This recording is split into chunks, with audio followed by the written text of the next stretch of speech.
선교주일에 좀 제목이 좀 오싹한 그런 제목입니다. 지옥에서 들려오는 소리.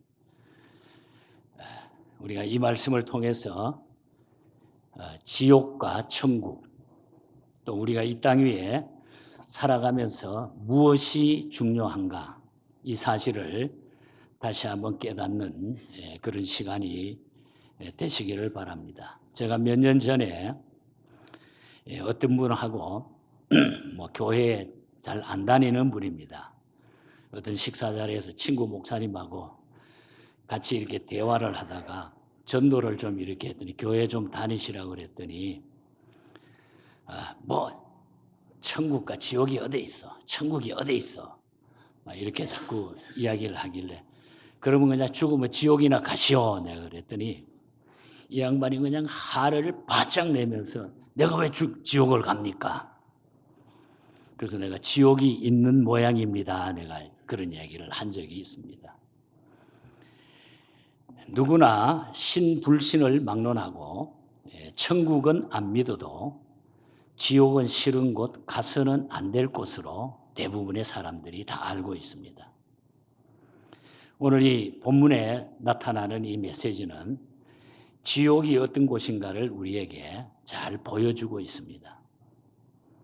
평소 가진 것이 많고 누리는 것이 많아서 하나님을 공경할 기회가 없었던 어느 부자가 지옥에 가서 자신이 겪고 있는 고통을 입으로 표현하고 있는 이 본문의 내용을 우리가 보게 되죠. 구약 성경에서는 이 지옥을 가리켜서 스올이라는 단어를 씁니다. 스올. 이는 죄 짓고 악한 사람들이 형벌받는 곳이라 하는 그런 뜻입니다. 그리고 신약 성경에서는 주로 하데스라고 하는 단어를 씁니다. 지옥이라고 말할 때. 그 뜻은 고통과 불 붙는 장소다. 그런 뜻입니다. 그 외에도 성경에 여러 곳에 지옥을 음부라든지 무저갱이라든지 깜깜한 곳 등으로 말씀을 하고 있습니다. 그리고 지옥에 들어가는 사람들이 누구인가도 성경은 자세하게 말씀해 주고 있습니다. 요한계시록 2장 8절 같은 데 보면은 두려워하는 자들과 믿지 아니하는 자들과 흉악한 자들과 살인자들과 행음자들과 술객들과 우상숭배자들과 모든 거짓말하는 자들이라. 이 사람들이 지옥에 들어간다고 그랬습니다. 또 로마서 2장 8절과 9절에 보면은 불의와 악을 행하는 자가 지옥 간다고 그랬어요. 또 베드로후서 2장 4절 같은 데 보면은 범죄한 자들이 지옥 간다고 그랬습니다. 그리고 요한계시록 14장 11절에 보면은 그 이마에 짐승의 표를 받는 자들이 지옥 간다고 그랬습니다. 그리고 계시록 19장 20절에 보면은 짐승과 거짓 선지자가 지옥 간다고 그랬습니다. 그리고 마태복음 10장 15절에서는 복음을 거부하는 자들이 지옥 간다. 그러니까 성경 많은 곳에 지옥 가는 사람들에 대해서 이야기를 해놓았어요. 저는 이런 사람을 보았습니다. 어떤 사람은 건강에 좋다고 해가지고 운동을 하러 가다가 차 안에서 심장마비로 세상을 떠나는 분을 봤습니다. 또 어떤 사람은 스트레스 해소하러 간다면서 가족과 함께 멀리 드라이브 나갔다가 교통사고로 세상을 뜬 분도 저는 보았습니다. 또 중국에서 어떤 일이 있었는데 중국의 어떤 사람은 양기에 좋다고 해가지고 뱀탕 먹다가 뱀독이 올라가지고 죽은 사람도 봤어요. 또 어떤 사람은 등산 갔다가 거기서 심장마비로 죽은 사람도 봤어요. 우리가 역사나 이 세상을 바라보면은 그 역발산 기계세 하던 황후 같은 사람도 이 세상 떠났어요. 신철기몰 적군을 내살하던 제갈 공명 같은 사람도 세상 떠났어요. 죽기가 싫어가지고 불사약을 구하기 위해 가지고 동남 동녀 500명을 심신산에 보내가지고 그 죽지 않으려고 그 약을 구했던 진시황 같은 사람도 그대로 죽었어요. 죽지 않으려고 몸부림쳐가지고 승도반에 이슬을 받아먹던 한무제 같은 사람도 세상 떠났어요. 나이팅게일 같은 선하게 산 사람도, 폭군으로 유명했던 네로 왕도 죽었고, 용맹장군 메가더 같은 사람도 죽었고, 또 자유의 기수라고 불리었던 케네디 같은 사람도 세상을 다 떠났어요. 생각을 해볼 때 이 세상에서 제일 뚜렷한 것이 있다고 하면은 인생은 왔다가 분명히 간다고 하는 사실입니다. 우리 역시 그 어느 날 이 자리에 없을 거예요. 다 떠나게 될 것이라는 거죠. 문제는 나사로처럼 살다가 죽느냐, 부자처럼 살다가 죽느냐, 뜻있고 가치 있는 일을 하다가 죽느냐, 헛된 일에 쫓기다가 죽느냐, 이게 중요하다는 거죠. 우리 인생이. 이것이 우리가 결정을 해야 돼요. 내 자신을 위해서 내가 결정해야 될 문제가 바로 이 문제라는 거죠. 삶의 가치관의 문제입니다. 우리가 무엇을 위해서 사느냐. 분명히 우리는 이 땅 위에 지옥이 있습니다. 우리는 지옥 가게 됩니다. 예수 믿지 않으면 지옥 가게 돼 있다는 사실이에요. 그래서 우리는 하나님 앞에 살아가면서 지옥 가지 않도록 살아가는 것이 우리의 삶의 중요한 문제인 줄 믿습니다, 여러분. 그리고 우리가 죽게 되면은 천국과 지옥 둘 중에 한 군데를 꼭 가게 돼 있다는 거예요.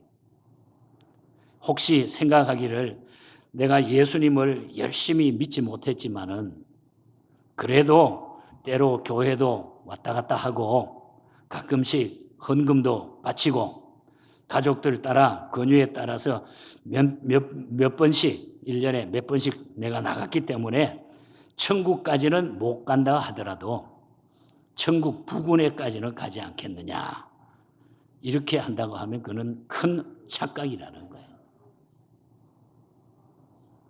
안 믿는 남편이 부인을 향해 가지고 야, 당신 열심히 믿어. 나는 당신 천국 갈 때 치맛자락 붙들고 간다.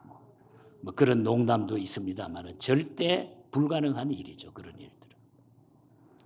천국과 지옥 사이에 완충지대나 중립지대는 없습니다, 여러분. 어떤 사람들이 말하는 대로 천국도 아니고 지옥도 아닌 어느 중간 지점에 있다가 자손들이 선행을 많이 하고 그 후손들이 하나님 앞에 헌금을 많이 하면 천국으로 올라간다. 이 쓸데없는 그런 교리는 없어요. 성경에 그 어느 것도 없어요. 착한 일을 한다고 해서 내 대신 누가 해준다고 해서 내가 천국 가는 게 아니라는 거예요. 그런 일은 있을 수가 없습니다. 다만 천국과 지옥이 있을 뿐이라고 하는 것이죠. 예수 믿고 구원받으면은 천국 가고 예수 안 믿고 구원받지 못하면은 지옥 가게 돼 있어요. 거기엔 절충도 타협도 있을 수가 없는 것입니다.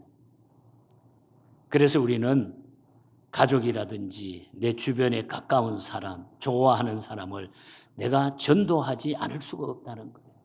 그 영혼에 대한 그 불쌍함과 그 영혼 구원에 대한 애절함이 오늘 우리에게는 있어야 된다는 거죠. 우리는 본문에서 지옥 간 부자의 입을 통해 가지고 지옥이 어떤 것인가를 또 그리고 그 지옥에서 들려오는 소리에 우리가 귀를 기울일 필요가 있다는 거예요. 이 부자가 지옥을 갔어요. 부자가 겪었던 지옥이 어떤 것인가를 분명히 보여주는데 먼저 보니까 뜨거운 곳이 지옥이라고 그랬어요. 뜨거운 곳. 24절에 보면 부자는 내가 이 불꽃 가운데 고민합니다. 그랬어요. 고민한다. 나사로를 보내서 그 손가락 끝에 물을 찍어가지고 내 혀를 좀 시원하게 해달라. 계시록 9장 20절에 보면 유황불 붙는 곳이라고 했습니다. 계시록 21장 8절에 보면 불과 유황으로 타는 곳이 지옥이라고 그랬어요. 우리가 대형 빌딩이나 호텔 같은 데 불이 나면은 불에 직접 타 죽는 사람보다는 유독 가스에 질식해서 죽는 사람이 훨씬 더 많다고 그럽니다. 유황은 유독 가스를 분출하는 거예요. 그것이 불에 탈 때는 그 독가스가 이루 말할 수 없이 막 독가스가 뿜어나오는 거죠. 그런데 지옥은 불과 유황이 함께 타는 곳이기 때문에 그 뜨거운 정황은 짐작하고도 남는다 그 말이에요. 그 뜨거운 곳이 지옥이라. 지옥이 바로 그런 곳이라. 그리고 고통스러운 곳이라고 알려주고 있습니다. 23절에 보면 저가 음부에서 고통 중에 있다. 24절에서는 고민한다. 그래서 나는 고민하나이다. 28절에서는 고통받는 곳이라고 그랬습니다. 요한계시록 20장 10절에 보면 세세토록 밤낮 괴로움을 받으리라. 밤낮 괴로움 받는 곳이라고 그랬어요. 그곳엔 기쁨이 없습니다. 소망도 없고 노래가 없습니다. 절망과 좌절과 낙심과 고통이 있을 뿐이라는 거죠. 그리고 가장 고통스러운 것은 지옥의 고통이 일시적으로 끝나는 것이 아니라 세세토록 밤과 낮 계속된다는 거예요. 세세토록 그것이 계속된다는 거예요. 제 아무리 큰 고통이라도 얼마 후에 지나간다고 기대가 되면은 인내할 수가 있죠. 견딜 수가 있죠, 우리가. 그러나 지옥의 고통은 밤낮 없이 영원토록 계속된다는 것입니다. 그런 의미에서 우리는 두 가지 영혼 중에 하나를 선택하지 않으면 안 된다는 거죠. 즉, 영원히 행복하고 아름다운 영혼이냐, 아니면은 영원히 불행하고 고통스러운 영혼이냐. 둘 중에 하나를 우리가 선택하는 것입니다.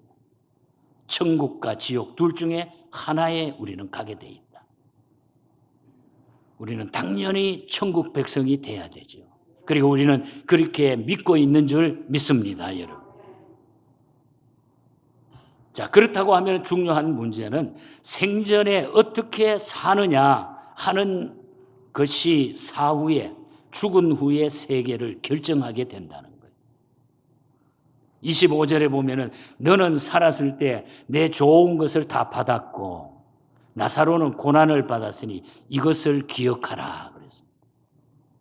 이제 저는 여기서 위로를 받고 너는 괴로움을 받느니라. 세상에 있을 때에 너는 좋은 거 다 받고 마음대로 다 하고 쓸 거 다 쓰고 마음대로 살아서 네 하고 싶은 대로 살았지만 나사로는 고난을 받았어.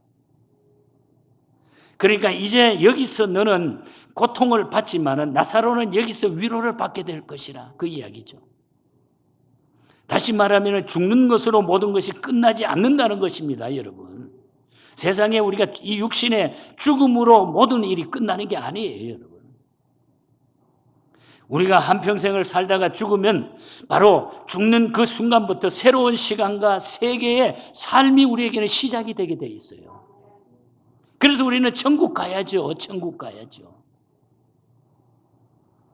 대전도자 빌리 그레함 목사님의 그 저서 가운데 불타는 세계라고 하는 그 책 가운데 보면은 그런 이야기를 했어요. 당신은 죽는 것을 두려워하는가? 나는 사는 것을 두려워한다. 그런 얘기를 하셨어요. 그리고 그는 아침에 늘 일어날 때마다 신발을 딱 보면서 내가 저녁에 잘 때 내일 아침 내가 저 신발을 신을 수 있을까? 잠자다가 어떻게 될지도 모른다는 거죠. 그래서 나는 사는 것이 두렵다. 하나님 앞에 하나님의 뜻에 합당하게 사는 것이 너무나 중요하다. 그래서 내가 1분 1초라도 이 복음을 전하지 않으면 안 된다고 하는. 그래서 빌리 그레함은 일평생 복음 전하다가 세상을 뜨신 거예요. 거기에 초점을 맞추어서 인생을 사는 거예요. 죽으면 그것으로 모든 것이 끝나는 것이 아닙니다. 우리 앞엔 천국과 지옥이 준비되어 있어요. 천국 갈 준비하고 사는 사람은 죽어서 천국 갈 것이고 지옥 갈 준비하고 사는 사람은 틀림없이 지옥 갑니다. 여러분. 틀림없이 가게 돼 있어요. 생전에 어떻게 사느냐 하는 것이 참 중요하다는 거예요. 여러분 예수 잘 믿고 주님의 뜻을 따라 살아가시기를 축복합니다. 여러분. 제가 어느 날 목회하면서 부끄러운 일도 많았지만 어느 날 어느 순간에 야, 이렇게 자유로운 걸 내가 몰랐구나. 하나님 앞에 다 내려놓으니까 내 자신이 그냥 막 행복해지는 거예요. 하나님 맞아요. 그렇죠. 그렇죠. 결국은 내가 행복하니까 우리 가족이 행복하고 우리 교인들이 행복하기 시작을 하더라고요. 그래서 우리 교회가 몇 년 전부터 행복한 교회, 또 더 행복한 교회, 금년에는 더 행복한 교회 이렇게 가는 거예요. 예수 믿으면 행복합니다, 여러분. 예수 바로 믿으면 행복할 수밖에 없어요. 왜? 우리에게는 새로운 미래의 세계가 있기 때문에. 이 세상 살다가 끝나면 그거 아무것도 아니죠, 여러분. 생전에 어떻게 사느냐 중요한 문제입니다. 이제 마지막으로 지옥 간 부자도 5 형제의 구원을 염려했다고 하는 오늘 선교주일에 여기에 제가 초점을 맞추어서 말씀을 전하려고 합니다. 27절과 28절을 보면 부자가 아브라함에게 나사로를 보내서 자기 고향에 살고 있는 5 형제가 있는데 그 5 형제에게 지옥의 고통을 꼭 알려줘가지고 이 고통받는 곳에 오지 않게 해달라고 부탁하는 장면이 나옵니다. 자기가 지옥 가보니까 절대로 우리 형제들이 내가 아는 사람들이 이곳에 오면 안 되겠다. 꼭 전해달라고. 지옥의 고통을 겪고 있던 부자에게 마지막으로 생각난 것은 구원받지 못하고 지옥에 올 그 형제들이었다는 거예요. 지옥으로 내려가고 있는 5 형제를 건져내는 운동을 우리는 해야 돼요. 이것이 전도고 이것이 바로 선교인 것입니다. 저는 이 말씀이 저에게는 개인에게는 엄청 도전이 됐어요.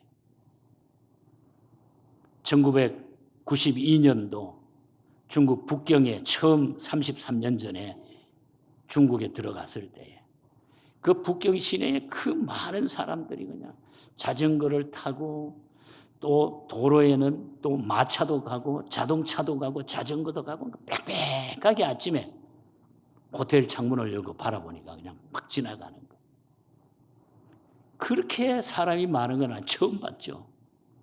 서울에 대학 다닐 때 명동 가면 사람 많다 그래가지고 많았는데 거기에 비하면 막 거기에 중국은 비교가 안 될 만큼 새까맣게 그 무리를 딱 보는 순간에 와, 저 많은 사람들이 예수 안 믿을 텐데 영혼에 대한 갑자기 저한테 끌어오르는 그냥 뜨거운 가슴이 막 끌어오르는 거예요. 그래서 저희도 모르게 그냥 창문 열고 그 앞에 무릎 꿇고 아마 2시간, 3시간은 제가 울었을 거예요. 하나님, 저들에게 복음 전할 수 있는 길을 열어달라고. 그때 그 심정이 저는 지금도 똑같아요. 그래서 저는 이제 은퇴하고도 그 복음을 위해서 좀 자유롭게 하고 싶어요. 제가 이제. 우리 이제 유 목사님은 교회 잘 하실 거고 내가 좀 해야 될 못다한 그 일을 하고 싶은 거예요. 또 힘들어도. 그 영혼에 대한 안타까움이 오늘 우리가 가져야 될 일이라는 거예요. 여러분, 내가 잘 먹고 잘 입고 살아가는 거 좋지요. 근데 하나님 앞에 섰을 때에 우리가 뭐라고 말하겠어요? 내 남편과 아내와 부모와 자식과 형제, 친척, 영혼 구원을 위해서 우리가 금식하며 철야하며 기도하는 일을 우리가 그래서 해야 되는 거예요. 노력해야 되는 거예요. 그래서 우리는 이 시간 지옥으로 굴러 떨어져가는 나를 살려달라고 하는 소리 지르는 사람들의 고함 소리를 우리가 영적으로 들어야 돼요. 들어야 돼요. 그 영혼을 위해서. 제가 이번에 너무너무 감사하고 그냥 내가 마음을 확정 지었던 일 중에 우리 유 목사님이 얼마나 전도를 많이 하시는지 이름을 많이 적어가지고 다녀요. 목사님, 내가 LA 오면 LA 사는 이런 사람들이 있습니다. 제가 다 연락하는 겁니다. 여러분, 목회자나 우리 성도들은 영혼 구원의 뜨거운 열정이 필요한 거예요.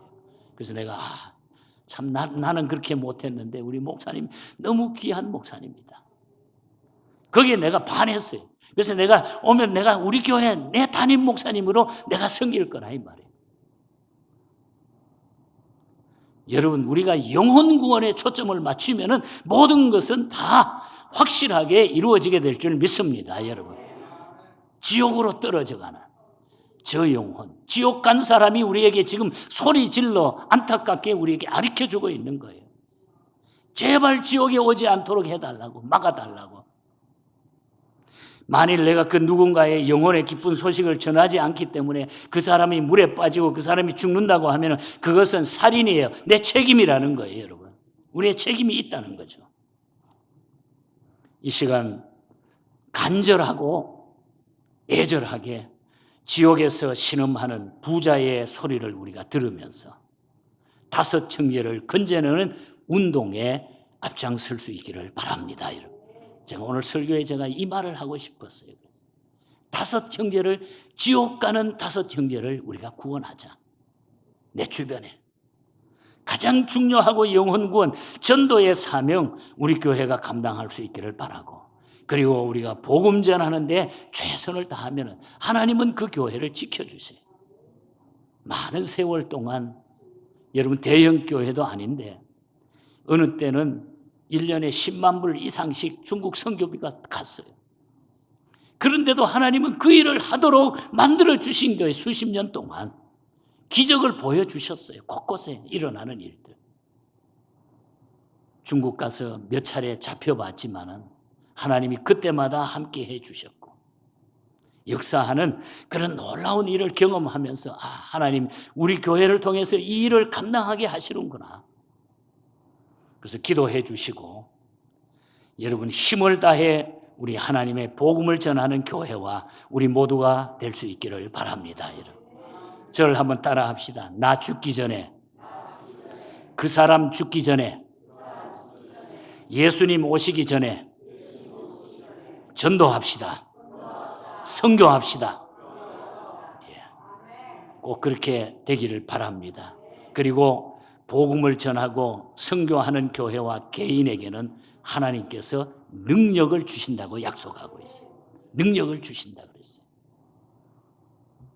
앞을 못 보는 크로스비라고 하는 여성이 있습니다. 이분이 예수 믿고 많은 찬송시를 쓰면서 너무너무 영혼에 대한 애착, 자기가 앞을 못 보고 불행하게 산 것 같았는데 예수 믿고 나니까 눈이 환하게, 영적인 눈이 열리니까 너무너무 하나님의 은혜가 감사해서 내가 저 죽어가는 영혼들을 어떻게 내가 구원하면 좋을까 기도하면서 간절한 마음으로 썼던 찬송시가 하나 있습니다. 저 죽어가는 자 다 구원하고 죄악과 무덤서 건져내며 죄인을 위하여 늘 애통하며 예수의 공로로 구원하네. 그 자기의 안타까운, 그게 자기의 그 나쁜 환경 속에서도 이 복음을 위해서, 영혼 구원을 위해서 최선을 다했다는 거죠. 저 죽어가는 자 구원해내야 우리의 본분을 다하리니 예수의 구원을 전파할 때에 그 크신 능력을 다 주시네. 우리가 복음을 전할 때에 그 크신 능력을 주신다고 그랬어요. 저 죽어가는 자 예수를 믿어 그 은혜 힘입어 다 살겠네. 우리가 복음 전함으로, 다섯 영혼을 구원함으로 하나님의 주시는 이 능력을 힘입고 이 시대에 멋지게 예수 믿고 시시하게 살지 말고 능력 있는 그리스도인으로 살아가시기를 주님 이름으로 간절히 축복합니다. 하나님 아버지 감사합니다.